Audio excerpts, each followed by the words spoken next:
Hello, welcome back to the Cricket Nerds. Me and Zach talking about the third test between England and India. It's an exciting one. We've had a few kind of interesting revelations come out. Revelations? No, it's just bits of news. So things that are confirmed. Shreyas Iyer has been dropped for the rest of the series. Not 100% sure. Is that just a form thing? If that's just, I know he's had back spasms in the past. Maybe that's playing a part into it. Kohli has been confirmed to not be playing the rest of the series as well. So that's obviously a huge blow for India.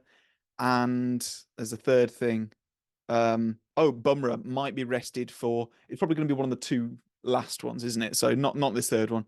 And he's obviously been the best bowler for India. So interesting things going on.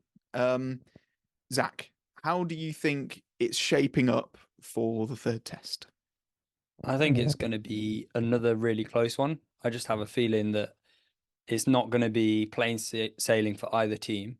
I mean, when you look at the bowling, if they prepare a similar pitch to what they've had before, then spin's got a massive part to play because the only bowlers who are getting anything out of these pitches, fast bowlers, are Bumrah because he's got a very unique action and he's just pinpoint accurate, and then James Anderson through his just pure experience in these conditions. So yeah, it's going to be hard for any seamers, no matter who comes in. I know India have brought in Akashdeep into the squad because he's done well lately, but again, whether he makes anything of the pitch, I'm not sure, is yet to be seen. In terms of the batting, bringing in Shreyas Iyer, getting rid of Shreyas Iyer, I'm not sure if that's the answer to India's problems with the inexperience in the middle order, because of the players who they can bring in, Shreyas Iyer is one of the more experienced players. There's no one more experienced who they can bring in, other than if they go to one of the old boys like Ajinkya Rahane, which they're not doing anyway. So we could either see, depending on Jadeja and KL Rahul's fitness, because there still is a question mark over it, we could see Sarfaraz Khan come in for Shreyas Iyer, which I know you'll be happy about. Because I think Rajat Patidar is going to play. I don't think he's just going to be dropped after one test. But yeah, it all depends on the fitness of Jadeja and KL Rahul. So my question to you is, if those two can play, does that tip it a lot further in favour of India? I think it certainly strengthens them a hell of a lot. Shreyas Iyer hasn't done well. He hasn't contributed with the bat. I think in the test that he has played now, he's down to an average of 36. So, and he was doing well before that. So I think he has had a struggle. I think replacing him with KL Rahul will improve them. I think KL Rahul and Jadeja were both a big performance in the first test with the bat.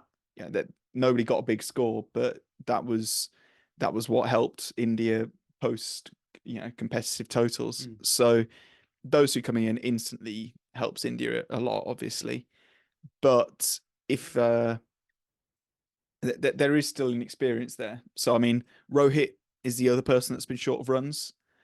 Then Jaiswal is obviously in great form. Gill potentially turning a bit of a corner on his form. So then if you've got KL Rahul at 4, Patidar 5, Jadeja 6, and Axar 7, Axar not being quite as crucial, I think it does strengthen their side quite a lot. And obviously the bowling of Jadeja is really important. I'm interested to know that if one of the two don't play, then first of all, does Sarfaraz Khan get a look in? Because that's what I've been wanting to see for a long time.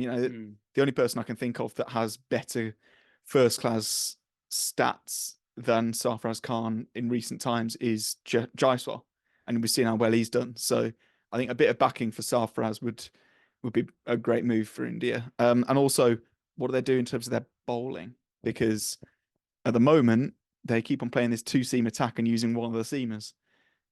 What do they do? This is something I was going to talk about in terms of the bowling, because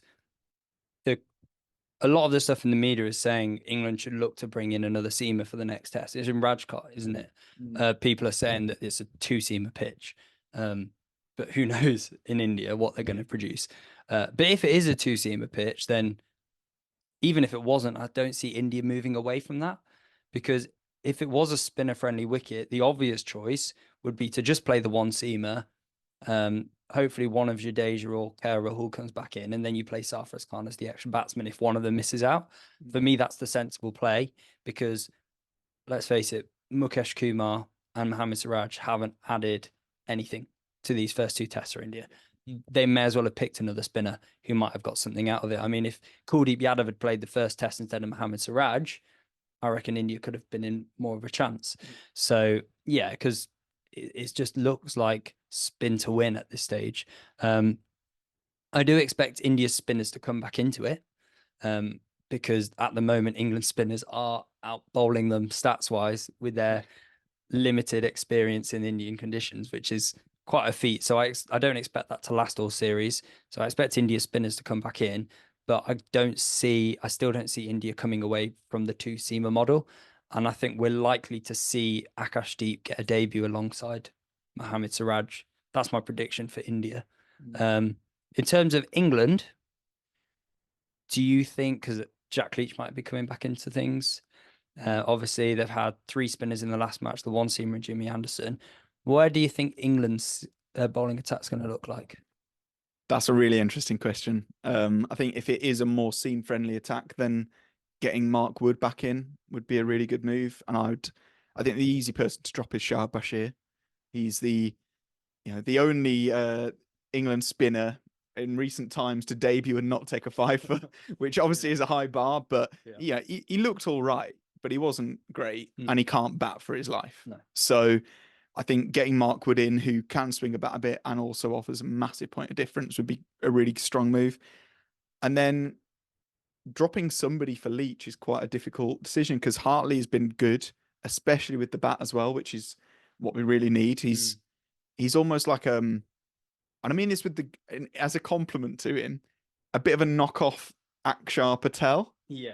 In that he's a good tall left arm spinner that can bat. And then Rahan Ahmed, I think he also offers quite a bit with the bat, and I've been really impressed with him with the ball. Yeah. I think he's been a lot more accurate than I thought he would. Obviously, a few drag downs, a few full tosses, but in general, I think he's been very impressive. So that would be what I do. I don't think I'd be bringing Leach back in just yet, but we'll have to see. Yeah, I don't see them dropping Rahan Ahmed. I mean, it's been difficult. It's difficult to bowl leg spin in India, and he is doing a really good job. And he's got a lot of confidence, which I think helps. And he's typical baseball player. Yeah. Like, I think Stokes and McCullum really rate him and want him to play as much Test cricket as possible. I think if Jack Leach is available, then England are likely to go ahead with that just one seamer policy and play Jack Leach instead of Shoaib Bashir. That's the way I see it working. But if they were to pick two seamers, obviously you've got to stick with Anderson. It's so class. But I would actually go Ollie Robinson as opposed to Mark Wood, because as we saw in the first test, it doesn't matter how much pace you've got in India. I mean, Jasprit Bumrah's pace in India, for me, seems slower than when he's bowling anywhere else in the world. Yeah. And I think the reason for that is because in India, accuracy is the most important thing. Like, we saw how effective Anderson was. We saw how, like, the deadly accuracy of Jasprit Bumrah with some of his Yorkers has just been incredible. So someone like Ollie Robinson provides that accuracy, and he's got that extra factor with his height, and he can bat. So I would prefer to see Ollie Robinson come in. In terms of England's batting, it's going to stay the same, I expect. But England have similar issues to India, I would say. Joe Root, the experienced batsman, like Rohit Sharma, not scoring runs. And then players not really following through and getting those big scores. You think about players like Ben Duckett, Zach Crawley, who batted incredibly well in the last test match, scored 270s, wasn't able to do the drives well and go on to make that big score. So what do you reckon England's strategy might be, or do you think they're just going to go same?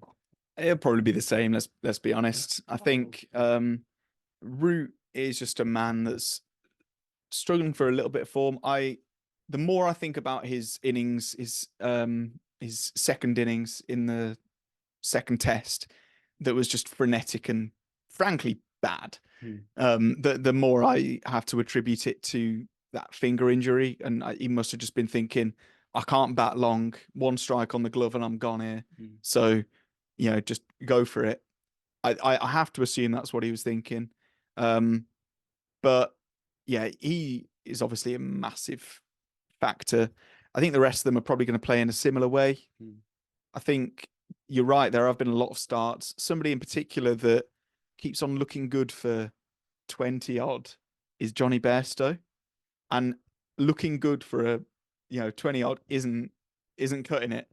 And I think at this point, if Harry Brook was in that squad or he was available selection, there'd be quite a bit of uproar on Twitter about, oh, let's get Brook in. Yeah, for sure. And I think it just in some ways it's a blessing for Bairstow, knowing that there isn't going to be that person breathing down his neck with what's Dan Lawrence on the bench. He's not getting picked. No. They even let him play for the Desert Vipers in this in the ILT20 in this little break.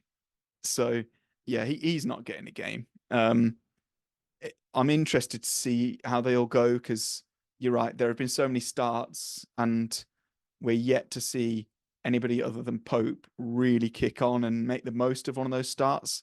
And I think for both sides, that's what makes the difference in these conditions, especially when it's, I mean, obviously we don't know what Rajkot's going to be like yet, but at least in Vizag, it was relatively flat. There was always a little bit in it, and it was an excellent pitch once again.